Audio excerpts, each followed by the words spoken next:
नमस्कार दोस्तों, आप सभी कैसे हैं? आपकी राय हमारे लिए बहुत मायने रखती है, तो कमेंट में जरूर बताइए कि आप कैसे हैं और आज की कहानी आपको कैसी लगी। आज जो कहानी मैं आपको सुनाने जा रहा हूं, वो सिर्फ एक कहानी नहीं, बल्कि एक ऐसा काला सच है जिसे जानकर आपकी रूह तक कांप जाएगी। हिमाचल का कसौली, जहां हसीन वादियां और ठंडी हवाएं दिल को सुकून देती हैं, लेकिन क्या आप जानते हैं, इन्हीं पहाड़ियों के बीच एक ऐसा जंगल भी है जहां रात को जाने की हिम्मत कोई नहीं करता, क्योंकि वहां एक त्रिकाया घूमती है। त्रिकाया एक ऐसी आत्मा जो जवान खून की प्यासी है, जो हर मुसाफिर को अपने जाल में फंसाकर उसे कभी लौटने नहीं देती। लेकिन एक रात एक ट्रक ड्राइवर उस रास्ते से गुजरा, और जो हुआ वो इतना खौफनाक था कि उसकी चीखें पूरी घाटी में गूंज उठीं। आखिर उस रात ऐसा क्या हुआ? क्या वो ड्राइवर बच पाया या त्रिकाया ने उसे भी अपना शिकार बना लिया? इस कहानी को अंत तक जरूर सुनना, क्योंकि आगे जो हुआ वो आप सोच भी नहीं सकते। तो चलिए शुरू करते हैं। दोस्तों, मेरा नाम राजेश है। मैं एक ट्रक ड्राइवर हूं और जिंदगी के कई खौफनाक पहलुओं का गवाह बन चुका हूं। लेकिन जो कुछ मैंने हिमाचल के कसौली में देखा और झेला, वो मेरी रूह तक हिला देने के लिए काफी था। उस रात की यादें अब भी मेरे जहन में जिंदा हैं। वो रात जब मेरी किस्मत मुझे मौत के दरवाजे तक खींच ले गई थी। वो दिसंबर की ठंडी रात थी। मैं चंडीगढ़ से शिमला के लिए एक ट्रक में माल लेकर निकला था। मौसम बेहद खराब था। कोहरा इतना घना था कि हेडलाइट जलाने के बावजूद सड़क मुश्किल से दिख रही थी। सड़कें वीरान थीं, दूर दूर तक कोई नहीं था, बस पहाड़ों की सन्नाटेदार हवा और मेरे ट्रक की इंजन की आवाज गूंज रही थी। रात के करीब 2 बजे मैं कसौली के जंगलों से गुजर रहा था।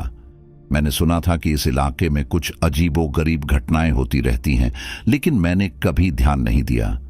लेकिन उस रात जब मेरा ट्रक एक मोड़ पर आया, तभी अचानक मेरे ट्रक के आगे एक साया आ गया।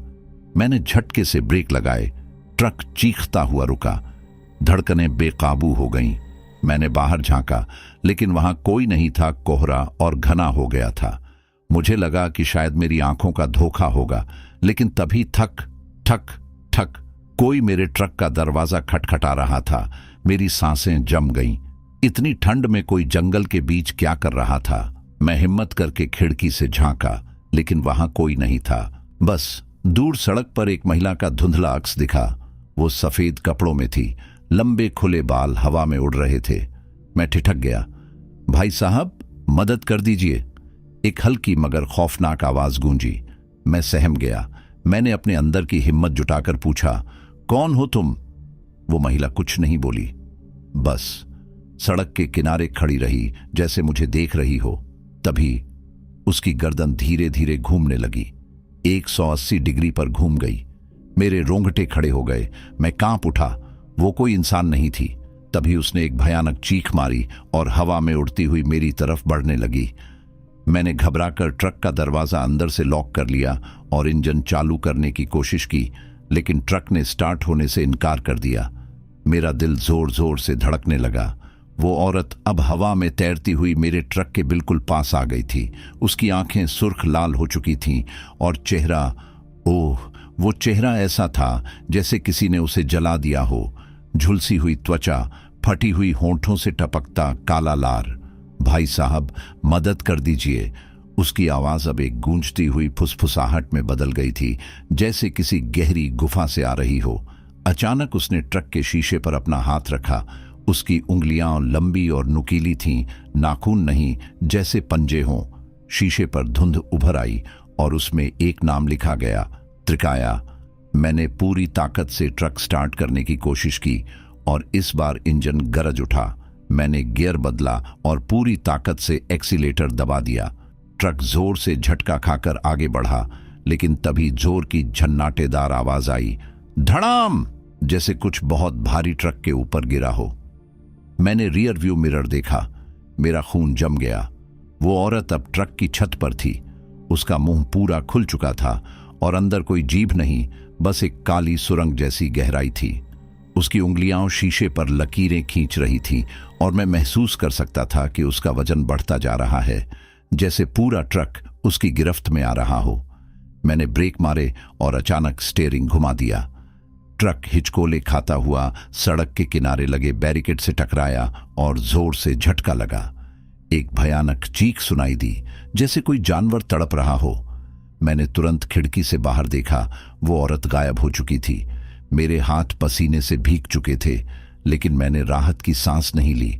मुझे पता था ये अंत नहीं था।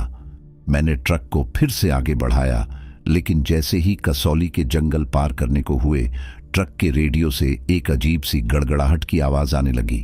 तू बच नहीं सकता, अब तू मेरा है। मेरी सांसें रुक गईं। रेडियो से आती वो आवाज किसी इंसान की नहीं थी। उसमें एक अजीब सा कंपन था, जैसे कई आवाजें एक साथ बोल रही हों। मैंने रेडियो बंद करने की कोशिश की, लेकिन वो बंद नहीं हुआ। गड़गड़ाहट और तेज होती गई और फिर अचानक हा हा हा हा एक कर्कश हंसी गूंजी। अचानक ट्रक के अंदर ठंडक बढ़ने लगी। मेरी उंगलियां जमने लगीं, जैसे किसी ने ट्रक को एकदम बर्फीला बना दिया हो। तभी रियर व्यू मिरर में एक झलक दिखी। वो औरत पीछे की सीट पर बैठी थी। उसकी गर्दन झुकी हुई थी और बाल पूरे चेहरे को ढके हुए थे। मेरे हलक से एक भी आवाज नहीं निकली। मैंने धीरे से अपने दाएं हाथ को खिसकाकर दरवाजा खोलने की कोशिश की, लेकिन तभी वो हलचल में आई। उसके बाल धीरे धीरे हटने लगे और उसका चेहरा अब और भी विकृत दिखने लगा।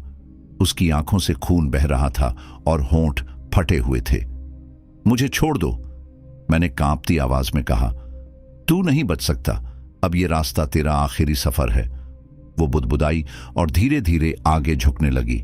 मैंने झटके से स्टीयरिंग घुमाया।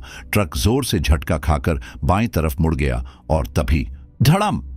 ट्रक किसी चीज से टकराया और एक झटके से रुक गया। मैंने हड़बड़ाकर सामने देखा। ट्रक एक पुराने खंडहर नुमा ढाबे के बाहर खड़ा था। मैंने हिम्मत जुटाकर ट्रक का दरवाजा खोला और बाहर छलांग लगा दी।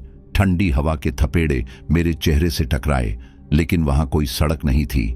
मेरा ट्रक अब एक सुनसान जगह पर खड़ा था। चारों तरफ घना जंगल था और वो ढाबा जो खंडहर जैसा दिख रहा था, वहां से धीमे धीमे पीली रोशनी आ रही थी। मैंने पीछे मुड़कर ट्रक की खिड़की देखी। वो औरत अब भी अंदर थी, लेकिन इस बार वो रो रही थी। उसकी आंखों से खून की धारें बह रही थीं और वो धीरे धीरे अपना सिर दाएं बाएं झुला रही थी। तभी ढाबे के अंदर से अंदर आ जाओ, एक भारी आवाज आई। मैं ठिठक गया। वहां कोई था, लेकिन कौन? मैंने धीरे धीरे ढाबे की तरफ कदम बढ़ाए। हर कदम के साथ दिल की धड़कन तेज होती जा रही थी। ठंडी हवा मेरे कानों में सिसकारियां भर रही थी और ट्रक की खिड़की पर बैठी वो औरत अब भी सिर झुला रही थी। उसके होंठ कुछ बुदबुदा रहे थे, लेकिन मैं सुन नहीं पा रहा था। ढाबे का दरवाजा चरमराता हुआ खुला। अंदर घुसते ही एक अजीब सा माहौल था। पुरानी लकड़ी की बेंचें उलटी पड़ी थीं। एक कोने में बुझी हुई लालटेन झूल रही थी और चारों तरफ मकड़ियों के जाले थे। लेकिन सबसे अजीब बात थी कि वहां हवा में एक गंध थी, गले हुए मांस और जले हुए लोहे की मिश्रित बदबू। आ गए? वही भारी आवाज फिर गूंजी। मैंने इधर उधर देखा, लेकिन वहां कोई नहीं था। तूने उसे देख लिया, अब वो तुझे छोड़ेगी नहीं। अब आवाज मेरे ठीक सामने से आ रही थी। मैंने ध्यान से देखा। एक बूढ़ा आदमी एक कुर्सी पर बैठा था। उसका चेहरा झुर्रियों से भरा हुआ था और आंखें अंदर धंसी हुई थीं। कौन नहीं छोड़ेगा? मेरी आवाज कांप रही थी। बूढ़ा आदमी धीरे धीरे आगे झुका। उसकी आंखों में कुछ ऐसा था जो मुझे असहज कर रहा था। त्रिकाया, वो तुम्हारे खून की प्यासी हो चुकी है। ये सुनते ही मेरे शरीर में झुरझुरी दौड़ गई। ये त्रिकाया कौन है? मैंने घबराकर पूछा। बूढ़ा आदमी धीरे धीरे मुस्कुराया, लेकिन उसकी मुस्कान में एक अजीब सा डरावना एहसास था। त्रिकाया, ये सिर्फ एक औरत नहीं थी, ये 3 आत्माओं का संगम है। 3 औरतें जिनकी मौत कसौली के इसी जंगल में हुई थी और अब उनकी रूहें मिलकर एक बन गई हैं। त्रिकाया, जो भी इसे देख लेता है वो इसकी बंदी बन जाता है। मेरी रीढ़ में सर्द लहर दौड़ गई। तूने उसे देख लिया, इसका मतलब अब वो तुझे छोड़ेगी नहीं। बूढ़े ने ठंडी आवाज में कहा। बचने का कोई तरीका नहीं? मैंने बेताबी से पूछा। बूढ़ा आदमी कुछ पल चुप रहा, फिर उसकी आंखें एकदम गहरी हो गईं। एक ही तरीका है, पर वो भी खतरनाक है। क्या? मैंने हड़बड़ाकर पूछा। बूढ़ा आगे झुका और फुसफुसाया, तुझे उस पर पलटकर वार करना होगा, उससे पहले कि वो तुझे खत्म करे। मेरे मुंह से कोई शब्द नहीं निकला। तभी धड़ाम, ट्रक के दरवाजे की जोरदार आवाज आई। त्रिकाया ट्रक से उतर चुकी थी और अब वो मेरी तरफ आ रही थी। मैंने तुरंत ढाबे के दरवाजे की तरफ देखा। बाहर घना कोहरा था और उसी के बीच से एक परछाई धीरे धीरे मेरी तरफ बढ़ रही थी। वो त्रिकाया थी। उसकी चाल सीधी नहीं थी, बल्कि अजीब सी झटकों में थी, जैसे कोई कठपुतली हवा में झूल रही हो। उसकी सफेद साड़ी की चुन्नटें घास पर घिसट रही थीं और उसकी आंखों से अब भी खून टपक रहा था। अब बचने का कोई रास्ता नहीं। बूढ़े की आवाज कंप कंपा रही थी, बकवास बंद कर और बता मुझे क्या करना होगा। मैंने उसकी तरफ गुस्से से देखा। बूढ़ा आदमी मुझे घूरता रहा।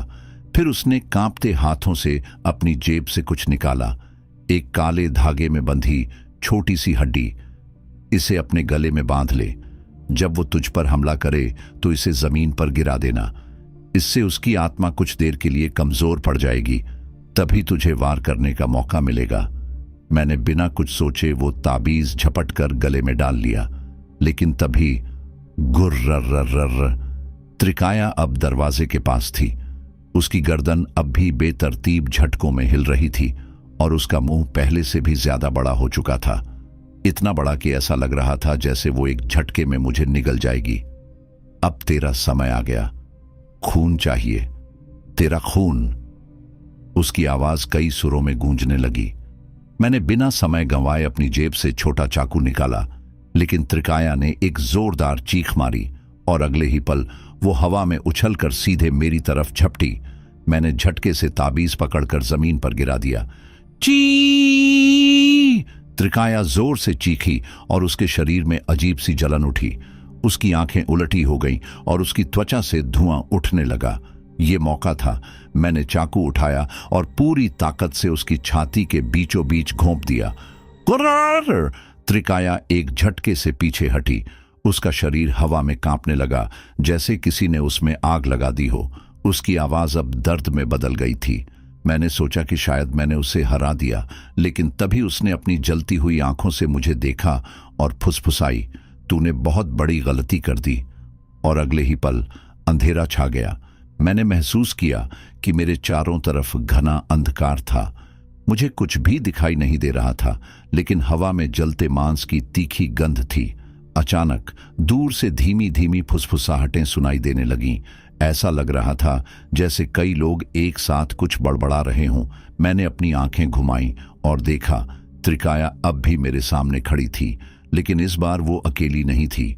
उसके साथ दो और आकृतियां थीं जो बिल्कुल उसी की तरह दिखती थीं। उनकी आंखें जल रही थीं और उनके चेहरे पर एक पागलपन भरी मुस्कान थी।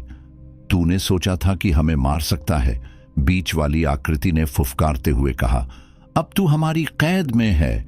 दूसरी आकृति गुर्राई। मेरा दिल जोर से धड़कने लगा।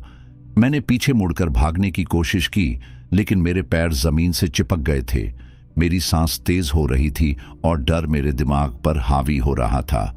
अब तेरा शरीर हमारा होगा और तेरी आत्मा हमेशा के लिए इस जंगल में भटकती रहेगी, त्रिकाया ने जोर से हंसते हुए कहा। तभी मुझे बूढ़े आदमी की बात याद आई। उन पर पलटकर वार करना होगा, वरना तुझे खत्म कर देंगी। मैंने हिम्मत जुटाकर अपनी जेब में हाथ डाला। वहां सिर्फ एक चीज थी, एक माचिस। मेरे दिमाग में एक योजना आई। मैंने तुरंत माचिस निकाली और जलाने की कोशिश की, लेकिन मेरे हाथ कांप रहे थे। अब बहुत देर हो चुकी है। त्रिकाया झपटने लगी। आखिरकार मैंने माचिस जलाई और उसे अपने कपड़ों पर गिरा दिया। फड़ाक! एक तेज लौ उठी और आग ने मुझे घेर लिया। त्रिकाया और उसकी दो अन्य आकृतियां चीख उठी। नहीं, नहीं, यह नहीं हो सकता। उनके शरीर से काला धुआं उठने लगा और वे तड़पने लगीं। मेरी आंखों के सामने अंधेरा छाने लगा, लेकिन मुझे पता था कि मैंने सही किया। धीरे धीरे उनकी चीखें कम होती गईं और फिर सब कुछ खामोश हो गया। आंखों के सामने सब कुछ धुंधला होने लगा। शरीर जल रही आग की लपटों में था, लेकिन दर्द महसूस नहीं हो रहा था। चारों तरफ सिर्फ धुआं था और त्रिकाया की चीखें गूंज रही थीं। लेकिन फिर अचानक सब कुछ शांत हो गया। धीरे धीरे मेरी चेतना वापस आने लगी। मैंने महसूस किया कि मैं अब भी जिंदा था। आंखें खोली तो खुद को उसी ढाबे के फर्श पर पड़ा पाया। मेरे कपड़े जले हुए थे, लेकिन शरीर सही सलामत था। मैंने चारों तरफ देखा। ढाबे की हर चीज टूटी फूटी पड़ी थी, लेकिन अब वहां एक अजीब सी शांति थी। त्रिकाया का कोई निशान नहीं था। मैंने हिम्मत जुटाकर उठने की कोशिश की। मेरे पूरे शरीर में कमजोरी थी, लेकिन मैं किसी तरह खड़ा हो गया। तभी मेरी नजर बूढ़े आदमी पर पड़ी। वो जमीन पर पड़ा था, लेकिन उसके चेहरे पर एक संतोष भरी मुस्कान थी। तू बच गया, उसने धीरे धीरे कहा। त्रिकाया कहां गई? मैंने घबराकर पूछा। बूढ़े ने हंसते हुए कहा, तूने आग जलाई और आग ही उसका सबसे बड़ा डर था। वो हमेशा के लिए चली गई। मैंने राहत की सांस ली। लगा जैसे एक बड़ा बोझ उतर गया हो। लेकिन तभी खट खट खट ढाबे के बाहर से किसी के कदमों की आवाज आई। मैंने घबराकर दरवाजे की तरफ देखा। घना कोहरा अब भी फैला था, लेकिन उसके बीच से एक परछाई धीरे धीरे मेरी तरफ बढ़ रही थी। नहीं, ये तो खत्म हो गई थी, मैंने हकलाते हुए कहा। बूढ़े की आंखें फटी रह गईं। ये त्रिकाया नहीं है, उसने कांपते हुए कहा। तो फिर कौन? तभी वो परछाई पूरी तरह से उजाले में आई और मेरा खून जम गया। वो मैं था, ठीक मेरी तरह दिखने वाला एक शख्स। वही कपड़े, वही जले हुए निशान, लेकिन उसकी आंखें कोयले की तरह काली थीं। उसने सिर झुका लिया और धीमे से बुदबुदाया, तू बचा नहीं, तू अब हमारे साथ है। मैं अपनी ही शक्ल वाले उस अजनबी को देखता रह गया। दिल बेतहाशा धड़क रहा था, दिमाग सुन्न हो चुका था। मैंने अपने जले हुए कपड़ों को देखा और फिर उसकी ओर देखा। उसके कपड़े भी ठीक वैसे ही जले हुए थे। वो धीरे धीरे मेरी ओर बढ़ रहा था। तो तू कौन है? मैंने कांपती आवाज में पूछा। वो रुक गया, सिर झुकाया और फिर धीरे से कहा, मैं तू हूं और तू अब मैं है। उसकी आवाज मेरे जैसी ही थी, लेकिन उसमें कुछ अजीब था, जैसे कई आवाजें एक साथ बोल रही हों। मेरे शरीर में ठंडी लहर दौड़ गई। झूठ, ये मुमकिन नहीं है, मैंने पीछे हटते हुए कहा। मुमकिन है। उसने धीरे से सिर उठाया। अब उसकी आंखों में सिर्फ अंधेरा था, गहरा और अंतहीन अंधेरा। जब तूने आग जलाई, तूने त्रिकाया को जलाया, लेकिन उस आग ने तुझे भी बदल दिया। अब तू इंसान नहीं रहा, अब तू भी इस जंगल का हिस्सा है। बूढ़े आदमी की कांपती आवाज आई, नहीं, ये मत सुन, ये तुझे धोखा दे रहा है। लेकिन अब बहुत देर हो चुकी थी। मैं महसूस कर सकता था कि मेरे अंदर कुछ बदल रहा था। मेरी सांसें भारी हो रही थीं, शरीर सुन्न पड़ रहा था और मेरे दिमाग में अजीब सी आवाजें गूंज रही थीं। तू अब यहां का हिस्सा बन चुका है। वो अजनबी आगे बढ़ा और उसके होंठों पर एक अजीब सी मुस्कान थी। अब तू भी त्रिकाया की तरह अमर हो गया है। अब तू भी खून का प्यासा होगा। मैंने अपना हाथ देखा। मेरी उंगलियां धीरे धीरे काली पड़ रही थीं। मेरी नसों में अजीब सा कंपन था। मुझे समझ आ गया था, मैं अब जिंदा नहीं था। मैंने अपने हाथों को ध्यान से देखा। मेरी उंगलियां धीरे धीरे स्याह पड़ रही थीं, जैसे किसी परछाई ने मुझे अपने भीतर समा लिया हो। शरीर में अजीब सी झुनझुनी दौड़ रही थी, जैसे मेरे अंदर कुछ नया जन्म ले रहा हो। ये क्या हो रहा है मुझ में? मैंने घबराकर बूढ़े की तरफ देखा, लेकिन उसकी आंखों में सिर्फ भय था। तू अब इस जंगल का हिस्सा बन गया है, बूढ़े ने कांपते हुए कहा। नहीं, ये मुमकिन नहीं। मैंने झटके से अपना हाथ देखने की कोशिश की, लेकिन अब मेरी उंगलियां पूरी तरह काली हो चुकी थीं। वो दूसरा मैं मुस्कुराया। अब तू भी हमारी तरह अमर हो गया है। अब तू भी खून का प्यासा होगा। उसकी बातें मेरे कानों में गूंजने लगी। मेरा सिर घूमने लगा, जमीन हिलती हुई महसूस हुई। मैंने अपना सिर झटका और पूरी ताकत से चिल्लाया, मैं इंसान हूं, मैं एक राक्षस नहीं बन सकता। लेकिन तू अब इंसान नहीं रहा, वो फुसफुसाया। मैंने बूढ़े की तरफ देखा, उसकी आंखों में आंसू थे। कोई तरीका तो होगा। मेरी आवाज लड़खड़ा गई। बूढ़े ने धीरे से सिर हिलाया। अगर तू इस जंगल को छोड़कर भागने की कोशिश करेगा तो ये तुझे खत्म कर देगा। यहां से बाहर जाने का सिर्फ एक ही रास्ता है, या तो तू इस जंगल की आत्माओं को पूरी तरह से खत्म कर दे या फिर खुद को इस जंगल को सौंप दे। मेरे कानों में जैसे गूंज सी उठी, या तो मार या मर जा। और अगर मैंने इस जंगल को अपना लिया, मैंने घबरा कर पूछा, तो तू कभी वापस नहीं जा सकेगा। बूढ़े की आवाज कांप रही थी। मेरे पास ज्यादा वक्त नहीं था, मुझे फैसला करना था, या तो मैं खुद को मिटा दूं या इस जंगल की आत्माओं से हमेशा के लिए लड़ाई लड़ूं। मैंने अपनी काली पड़ चुकी उंगलियों को देखा। मुझे महसूस हो रहा था कि मैं अब पहले जैसा नहीं रहा। मेरा दिल अब भी धड़क रहा था, लेकिन मेरा मन अब बदल चुका था। अंदर एक अजीब सी भूख थी, एक अजीब सा गुस्सा, एक अजीब सी तड़प। क्या मैं अब भी इंसान हूं? मुझे जवाब पता था, लेकिन मैं उसे स्वीकार नहीं करना चाहता था। तेरा समय खत्म हो रहा है। वो अजनबी जो बिल्कुल मेरी तरह दिखता था, धीरे धीरे मेरी तरफ बढ़ा। बूढ़ा आदमी कांपते हुए बोला, तुझे अभी भी मौका है, तू इस जंगल को जीत सकता है, लेकिन अगर तूने हार मानी तो ये जंगल तुझे हमेशा के लिए अपना बना लेगा। मैंने एक गहरी सांस ली। अब कोई और रास्ता नहीं था। मैं हार नहीं मानूंगा, मैंने जोर से कहा। अचानक पूरे जंगल में हलचल मच गई। पेड़ों से अजीब सी सरसराहट की आवाज आने लगी, जमीन हिलने लगी और हवा में कोई अनदेखी शक्ति घूमने लगी। वो अजनबी मुझसे सिर्फ कुछ कदम दूर था और अब उसकी आंखों में कोई रहस्य नहीं था, वहां सिर्फ अंधेरा था। तो फिर आजा, देखता हूं तू कितना लड़ सकता है। उसने अपनी काली लंबी उंगलियां मेरी तरफ बढ़ाईं।